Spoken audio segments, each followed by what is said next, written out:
Hello, guys. Welcome to. Oh, wow, that was weird. That was kind of like a whoosh of air projection into the mic. But hello, guys. Welcome to Made of Things. This is the podcast version.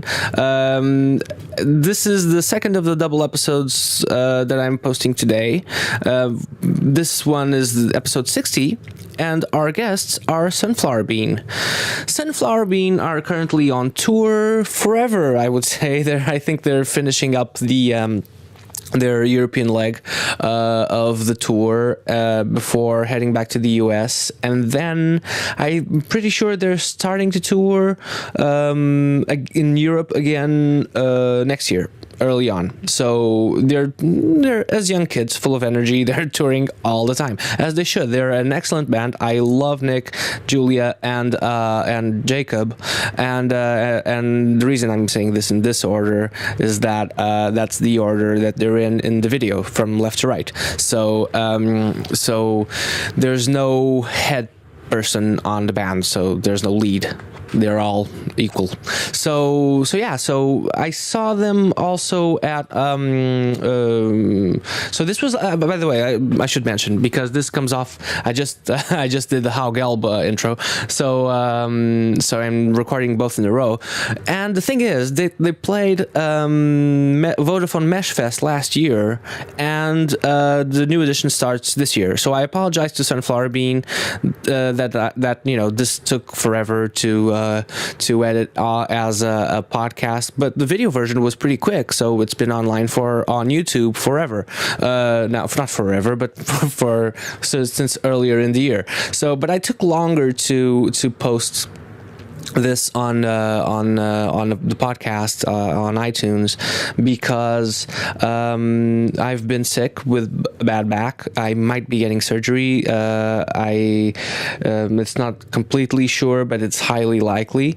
So I barely leave the house, and I don't sit at a computer that long. And but most of all, because Nono, my sister who does the editing for Made of Things and the photography. Awesome photography. You guys should check her out at Nono Knox with 2 X's. It's amazing, and she's done amazing work this year.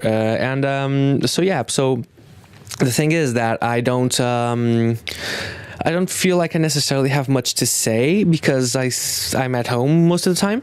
So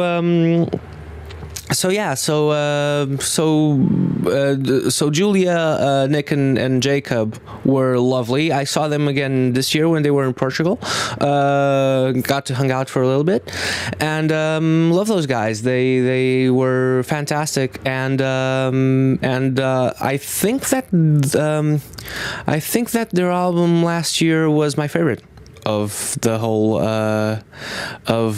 year.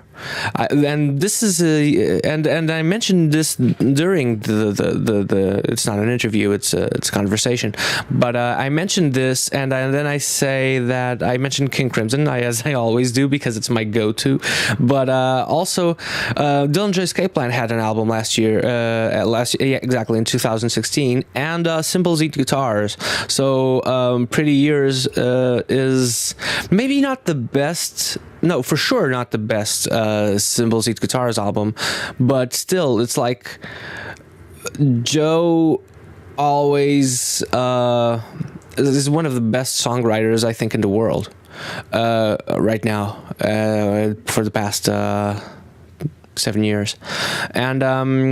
And I think, and Pretty Years definitely has amazing songs. Speaking of which, I think the best song, I don't really do top lists. I did for the first year of Made of Things, like a top 25 or something of best albums, but I don't do that anymore.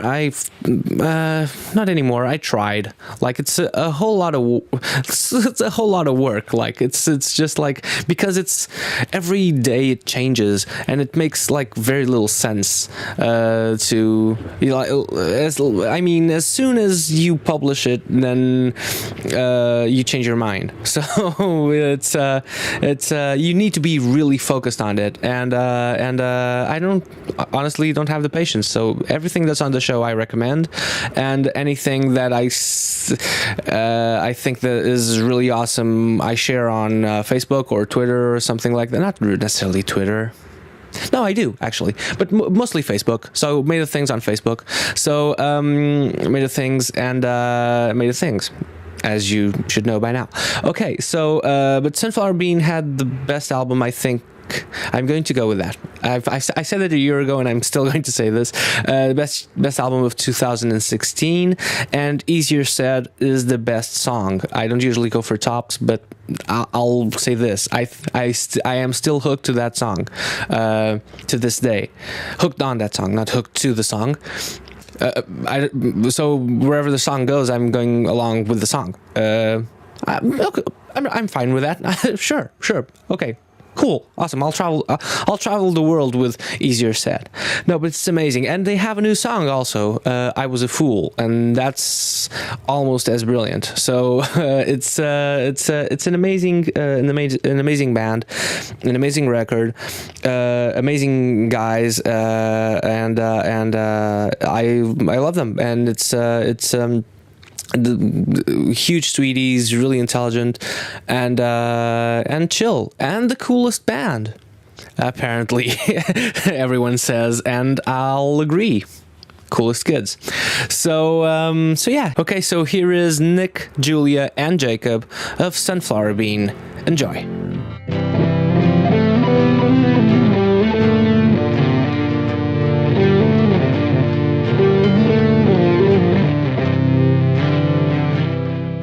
A relatively young band still, and already touring the world. Yeah, it feels good. Excited to be in Portugal. It's a very beautiful city. Yeah, it's cool. We're in this like library. Yeah, I don't know how we got here, but really we're here. Yeah, and it's I'm not to talk about the weather, but as a person from Lisbon, I should say that it's actually much colder than it usually is. Really? Yeah, and it's much rainier than it usually is, because Lisbon kind of has California weather, even though you guys are from the East Coast. In ancient San Francisco, kind of. Ancient San Francisco. Yeah. Okay, cool. Yeah. So hilly. Yeah. I could see that. Yeah. I feel that, definitely.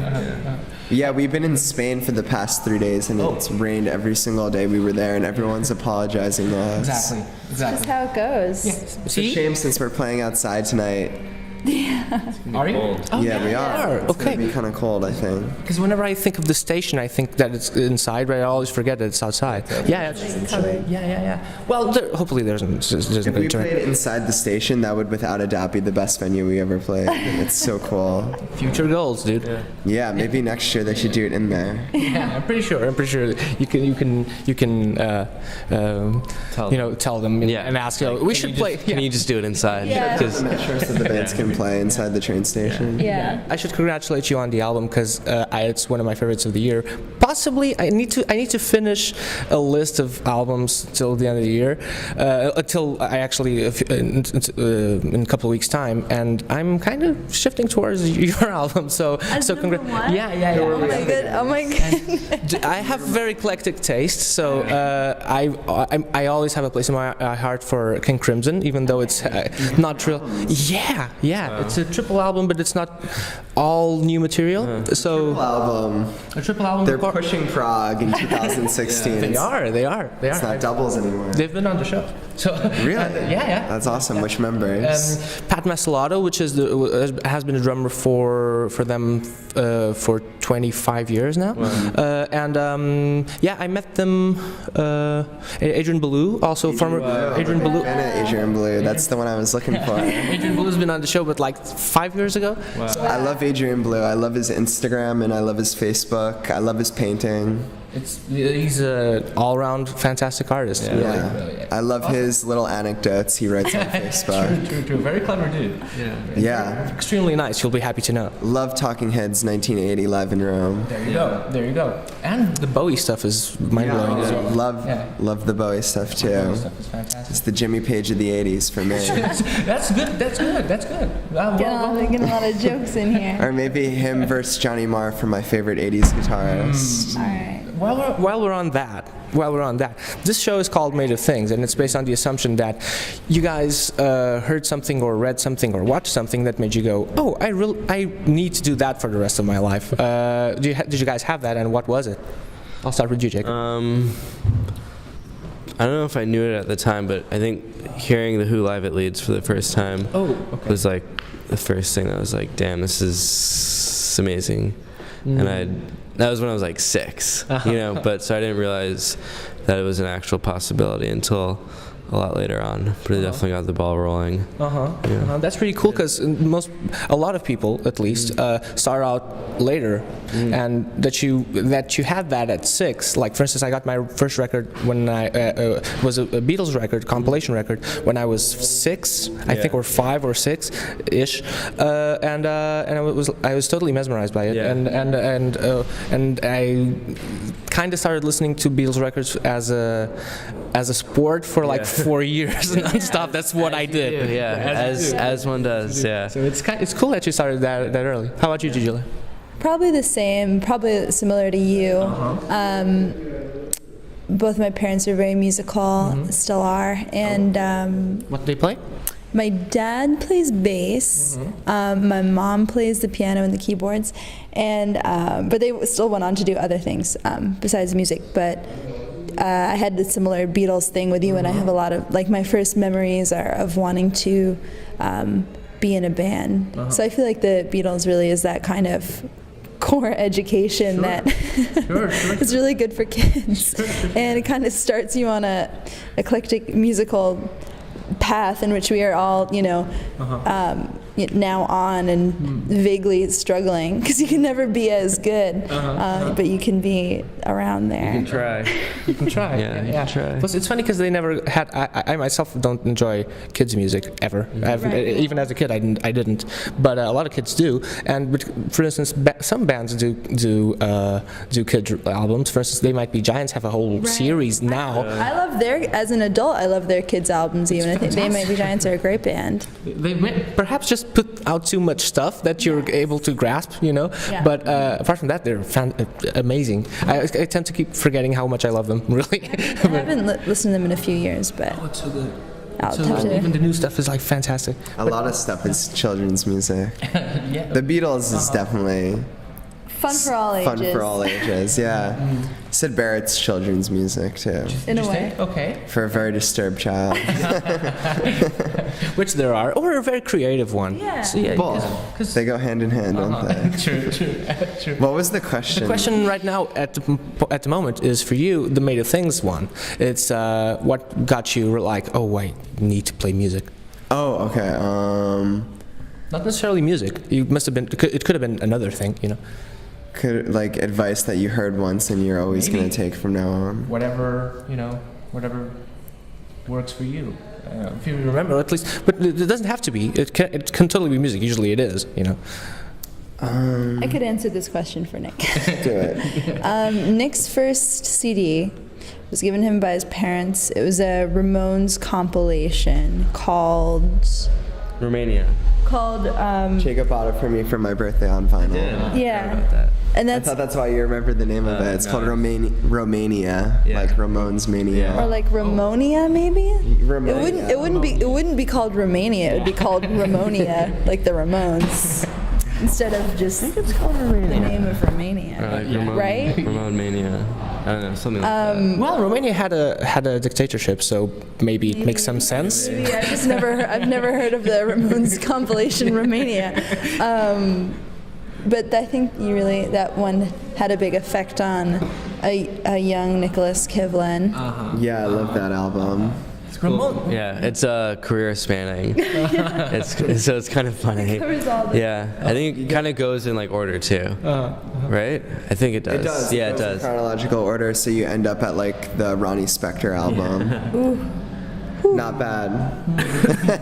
What's on that album? End of the Century. Okay. Ramones, another kids band, Yes. isn't it? They are a kids band for sure. I also got Get Your Yeah-Yeahs Out, the Rolling Stone live album. Okay. And I only listened to Jumping Jack Flash, and then I turned the CD off. But I'd listen to Jumping Jack Flash every day, but then I didn't like any of the other songs like Love in Vain or anything like that. I just wanted Jumping Jack Flash. Sometimes you get hooked on a song and then you have to listen to it like 15 times or something. Yeah. I was doing that with a couple of songs on our last tour. Yeah. A song called Hermits on Holiday by a band called Drinks. They have a song called Hermits on Holiday, and I would play it at soundcheck, like on guitar, and then I'd play it on the stereo too, and it's a very repetitive, hypnotizing song. It almost sounds like a metronome going. It's his band with Kate LeBon, I remember now. Yeah. Yes, yes. Caleb Bond, very childlike amusement music. I don't know, but you should. I don't think we should call any music kids music. I think it's a compliment. I don't know, because it's kind of like, because there's kids music, but then it's like, I don't know, you just give kids good music and then they have good music taste. We're talking When about I said kids music, it's like kind of like a starter band. I know, but I mean, I'm saying the same thing with like the Beatles being a good starting point for kids as like a musical education, but I don't want to like, besides like They Might Be Giants, I don't want to pin anyone into being like, that's just for kids, because of course it's like, I was Definitely thinking not just for kids. Oh, absolutely. I'm sorry. No, I think it's a disclaimer. Yeah, you're right though. It's good to clear the I was thinking more along the lines of like being like whimsical or Right. fairy tale-ish or or just I don't know, like kind Yellow of. Submarine. I'm more so making the point for the kids, like not Right. just, like I think it's one of those things where, usually kids can handle some pretty weird, unusual stuff, and that's really good for them Yeah, the too. first album I'm gonna get my kid is gonna be Brian Eno's first Yeah, record. Fugazi. Then I'm gonna get him started on Minor Threat. Or the first ambient album of all time. Just like, oh, you sit there for like 40 minutes. My 5-year-old loves Bitches Brew. It's just his favorite record. Yeah. Fusion Miles. Metal Machine. Heavy Metal Machine music's my second grader's favorite record. Yeah. He wrote his second grade thesis paper about the relationship between Lou Reed and the record industry in 1974. Or Boredoms just straight up, like immediately. That's my favorite band when I was a kid or something. Yeah. Just show Boredoms to your kid, and your kids are way more talented than people think. Yeah. You're right. You're right though. Guys, for instance, 2013, I prepared this interview. That's why I was looking at my phone, by the way. So, and I've done no questions that I prepared previously. Way too long with everything. We're just like going. Those are the best. Right. Yeah. But 2013, you guys wrote a song about that, and you guys started in 2013. When did you guys write this? Was this in 2013? And another thing, another observation is that usually people write their work when they mention years. Bands, for instance, will mention something that's very far in the future ahead, or something that's happened in the past and they're reminiscing over, but not necessarily those years in which they are kind of active, I guess. So the 2013 refers to what, really? Yeah, we wrote it in 2013. I think it's speaking about the future, but the future being now. Okay. Kind of, It's a song for my friend Harry, who's a very close friend of ours. And the lyrics are pretty self-explanatory, I think. That one's not very cryptic. Yes. Yeah. Okay. No, I'm just saying that because of the year. The year thing, really. Yeah, just like having a song that's called the year that the song was written. Yeah, Unusual, I guess. Well, I don't. also, there's like sometimes you hear music that sounds super dated in the time that it was made, and I think a funny thing about mentioning the year in which something is made while you're making it, and then I don't know, and then having it not sound exactly dated, like it's not like 2013 sounds Not at like the year 2013. Yeah. It's It just sounds more like now than it did. I think it was more like a revelatory like statement, like in the year 2013. yeah. Yeah. And then on the album we also talk about 2016. And then no, 2015. Oh, is it 15? Jeez. I think in our next record probably we'll have a song called 2016. It's already written. It's just the see if the Julia and Jacob will like it. The working title. Like how many years will we cover? I already. And a lot of people bring up the Stooges' 1969, Okay. which is Yeah. a song from the year. Okay, that's good. Yeah. Okay. 1969 today. Yeah. War across the USA. It's another year for me and you. Another year with nothing to do. All right. Another year with nothing to do. Oh my and a boo hoo. Oh, there you go. I forgot that one actually. That's good. Our guy Molnar, who produced our record, he'll like say like he has this friend, they'll do like hardcore prayers together where like they'll say the name of a song and then they'll recite it together, like in a very similar way to like people reciting like Hail Mary, Mother of God, pray for us sinners now. Like they'll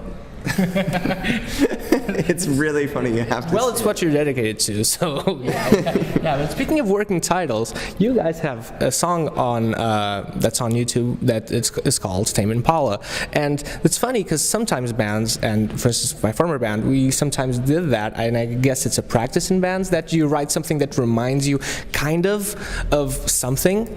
You're not trying to do the same, but it kind of reminds you of it, and then it's called temporarily that thing, that the name of the band. But then you changed the title of the and you guys didn't. We just didn't get around to changing it. Tame Impala is the song that is Show Me Your Seven Secrets on the Show Me Your Seven Secrets EP. Yeah.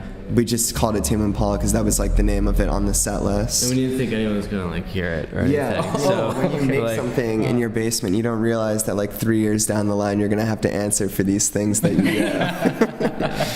You know, everything comes and back. Tame Impala wasn't quite the band they were back now as they were back then. You know. No, they. They did a left turn. Yeah. Yeah. As you do. As you do. That's one does. Yeah. You guys are probably going to do the same. So And they have a song that's awesome called Led Zeppelin, which was Kind of like. yeah. they do. They have, it's a When great from? bonus track. Lonerism. It's a bonus track on Lonerism, yeah. Oh, okay, that's why I don't remember. Yeah. Okay. And They nail Led Zeppelin. It's not. We don't nail Tame Impala, but they nail Led Zeppelin for sure. No, you nailed Tame Impala. It's true. It's not. I'm not doing you any It favors. also It's sounded a lot more like Tame Impala when we first started playing it. Now it's more punky.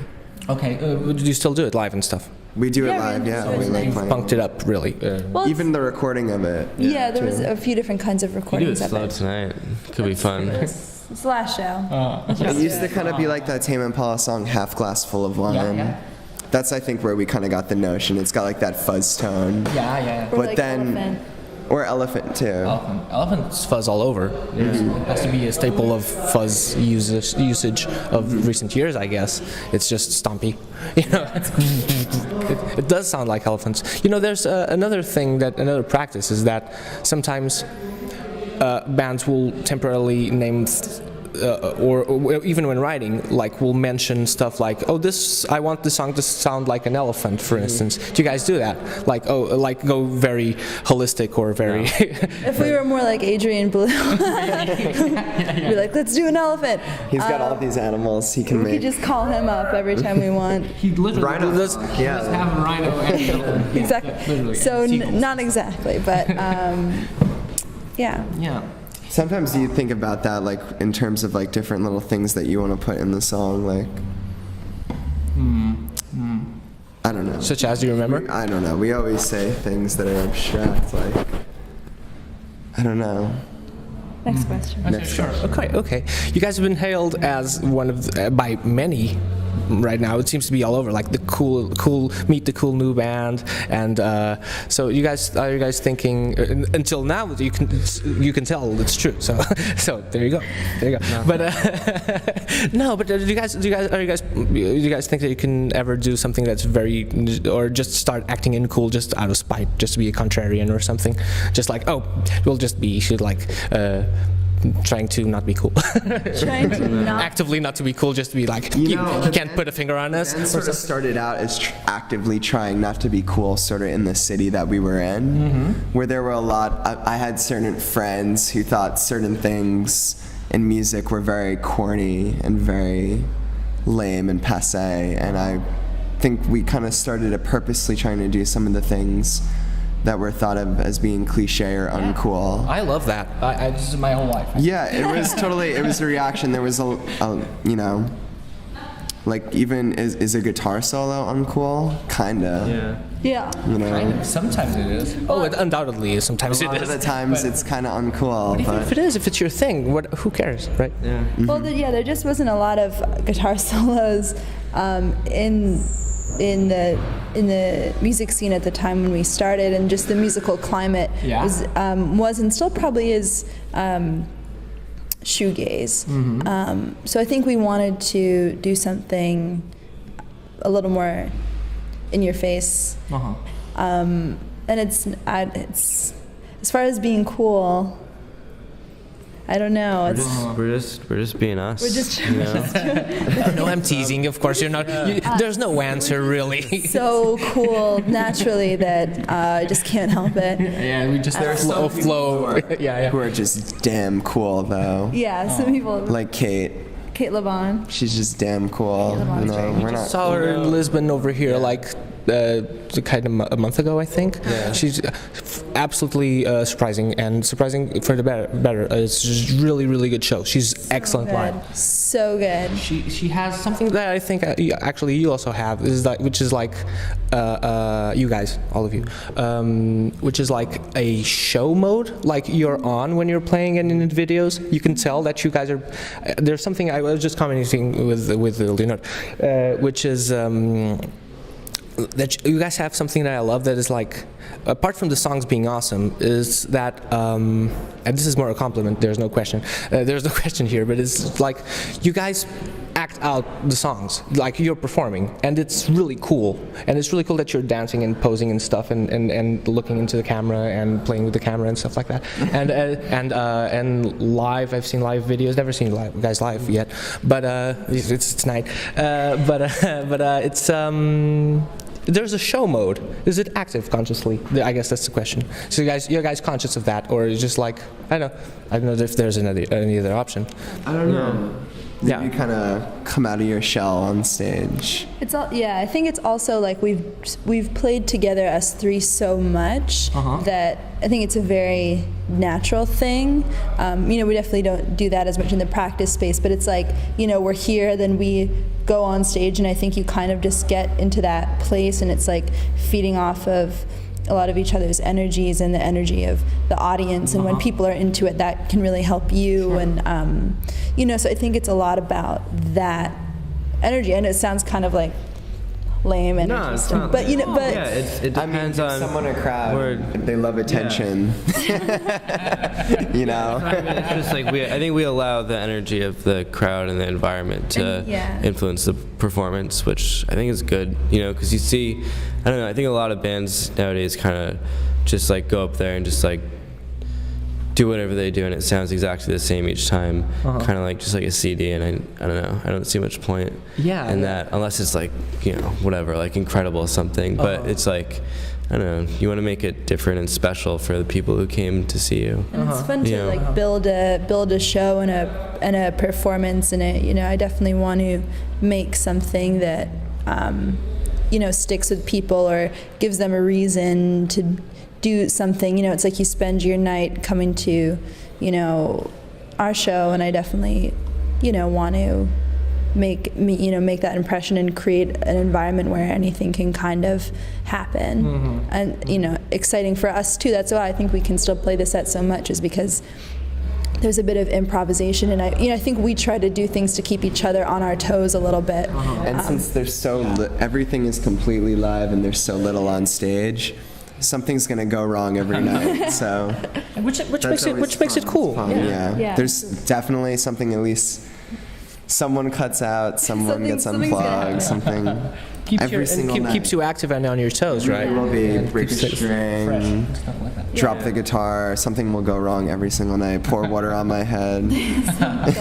Hopefully not tonight. Water on your head. Yeah, no, we're basically done. Are you guys keeping track of how many shows you've done? Do you know? No. He will know. He will know. It's like, I think it's been like 180 something since February. Since February. Yeah. Wow. Okay. So Are you sure it's not since October? maybe since October. Since October. Still, okay, that's a lot of shows. It's a lot of shows. It's like a show every other day. Every other day, for the yeah. past year. Wow, fantastic. Thanks for your time, guys. Thank you. There you go. Thank you. Yeah, thank you. It was lovely.